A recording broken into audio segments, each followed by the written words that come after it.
আমার সেই গল্পটা এখনো শেষ হয়নি।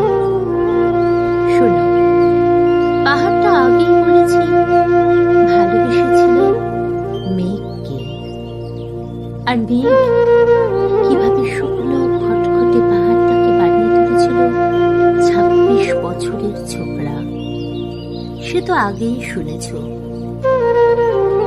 সেদিন ছিল পাহাড়টার জন্মদিন। পাহাড় মেঘকে বলল, আজ তুমি লাল শাড়ি পরে আসবে। মেঘ পাহাড়কে বলল, আজ তোমাকে স্নান করিয়ে দেব চন্দন জলে। ভালোবাসলে নারীরা হয়ে যায় নরম নদী, পুরুষরা জ্বলন্ত কাঠ। সেইভাবে মেঘ ছিল পাহাড়ের আলিঙ্গনের আগুনে, আর পাহাড় ছিল মেঘের ঢেউ জলে। হঠাৎ আকাশ জুড়ে বেজে উঠল ঝড়ের জগঝম্প। ঝাঁকড়া চুল উড়িয়ে ছিনতাইয়ের ভঙ্গিতে ছুটে এলো এক ঝাঁক হাওয়া।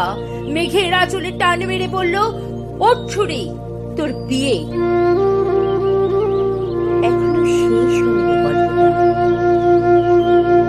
বজ্রের সঙ্গে মেঘের বিয়েটা হয়ে গেল ঠিকই, কিন্তু পাহাড়কে সে কোনোদিনই ভুলতে পারল না। বিশ্বাস না হয় তো ছুঁড়ে দেখতে পারো পাহাড়টার হাড় পাঁজর, ভিতরে থই থই করছে শত ঝর্ণার জল।